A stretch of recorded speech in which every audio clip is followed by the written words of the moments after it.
Doctor, അതീവ ഗുരുതരമായ ഒരു രോഗമാണ് ഗ്ലോക്കോമ. എന്താണ് ഗ്ലോക്കോമ? കണ്ണിൻ്റെ മർദ്ദം കൂടുന്നതിനനുസരിച്ച് നേത്രനാടിക്ക് കേട് സംഭവിക്കുകയും അതുമൂലം കണ്ണിൻ്റെ കാഴ്ചമണ്ഡലം കുറഞ്ഞു കുറഞ്ഞു വരികയും ചെയ്യുന്ന ഒരു രോഗമാണ് ഗ്ലോക്കോമ. ഗ്ലോക്കോമ കൊണ്ട് നമുക്ക് ഗ്ലോക്കോമയും തിമിരവും രണ്ടും നമുക്ക് അന്ധതയിലേക്ക് നയിക്കാൻ സാധ്യതയുള്ള രോഗമാണ്. ഗ്ലോക്കോമ രണ്ട് തരത്തിലുണ്ട്. ഓപ്പൺ ആംഗിളും ക്ലോസ്ഡ് ആംഗിളും. ഓപ്പൺ ആംഗിൾ എന്ന് പറഞ്ഞു കഴിഞ്ഞാൽ കണ്ണിൻ്റെ മുന്നറയിലുള്ള ഒരു ആംഗിൾ, അതിൽ കൂടിയാണ് ഉള്ളിലുള്ള അക്വസ് ഹ്യൂമർ എന്ന ദ്രാവകം ഉൽപ്പാദിപ്പിക്കുന്ന അക്വസ് ഹ്യൂമർ എന്ന ദ്രാവകം ആ ആംഗിളിൽ കൂടി പാസ് ചെയ്ത് കണ്ണിൻ്റെ ഉള്ളിൽ ഒരു അരിപ്പ പോലെ ഒരു ആംഗിളിലൊരു ഭാഗമുണ്ട്, അതിൽ കൂടി ഒഴുകി പുറത്തേക്ക് പോകുന്നു. അപ്പോൾ ഈ മർദ്ദം കണ്ണിൻ്റെ മർദ്ദം ബാലൻസ് ചെയ്ത് നിർത്തുന്നത് ഉൽപ്പാദനവും അക്വസ് ഹ്യൂമറിൻ്റെ ഉൽപ്പാദനവും ഈ ദ്രാവകത്തിൻ്റെ ഒഴുകിപ്പോക്കുമാണ്. തമ്മിലുള്ള ബാലൻസ് കാരണമാണ് കണ്ണിൻ്റെ മർദ്ദം നോർമലായി നിലനിർത്തുന്നത്. അപ്പോൾ ഒന്നുകിൽ ഈ കണ്ണിൻ്റെ അക്വസ് ഹ്യൂമർ ദ്രാവകം ഉൽപ്പാദനം കൂടുക, അല്ലെങ്കിൽ ഈ ഒഴുകിപ്പോകുന്ന ഭാഗങ്ങളിൽ എവിടെയെങ്കിലും ഒരു തടസ്സം ഉണ്ടാകുക. അപ്പോഴാണ് നമ്മളുടെ കണ്ണിൻ്റെ മർദ്ദം കൂടുകയും ഗ്ലോക്കോമ എന്ന അസുഖം ഉണ്ടാകുകയും ചെയ്യുന്നത്.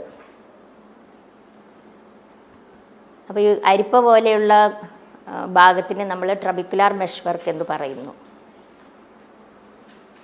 ഇനി ആരിലൊക്കെ ഈ ഗ്ലോക്കോമ ഉണ്ടാകാം? 40 വയസ്സിന് മുകളിൽ ഉള്ള ആൾക്കാരിൽ കൂടുതലായി ഗ്ലോക്കോമ കണ്ടുവരുന്നു. രണ്ടാമതായിട്ട് ഹ്രസ്വദൃഷ്ടി, ദീർഘദൃഷ്ടി, പ്രമേഹം, രക്തസമ്മർദ്ദം എന്നീ രോഗങ്ങളുള്ള ആൾക്കാരിലും കൂടുതലായി കണ്ടുവരുന്നു. പിന്നീട് ഉള്ളത് കൂടുതലായിട്ട് രക്തസമ്മർദ്ദത്തിന് മരുന്നെടുക്കുന്ന ആൾക്കാരിൽ ഈ കണ്ണിൻ്റെ നാഡിയിലേക്കുള്ള നേത്രനാഡിയിലേക്കുള്ള രക്തക്കുഴലുകൾക്ക് ഉള്ള രക്ത ഓട്ടം കുറഞ്ഞിട്ട് നേത്രനാഡിക്ക് കൂടുതൽ കേടുപാടുകൾ സംഭവിക്കാം. നമ്മൾ നേരത്തെ പറഞ്ഞതുപോലെ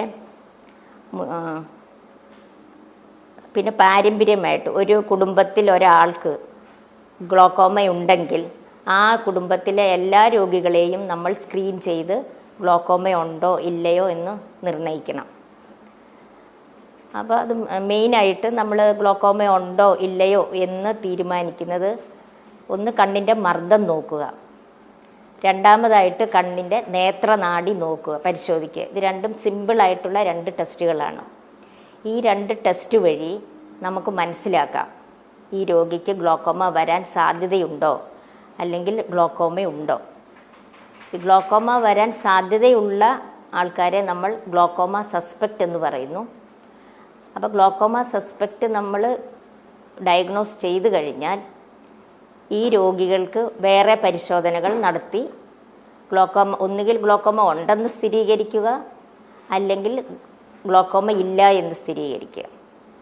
ഈ ഗ്ലോക്കോമ ഉണ്ടെന്ന് സ്ഥിരീകരിച്ചു കഴിഞ്ഞാൽ അവരെ നമ്മൾ കൂടുതൽ പരിശോധനകൾക്ക് വിധേയമാക്കി 100% ഗ്ലോക്കോമയുണ്ട് എന്ന് ചികിത്സിക്കുക.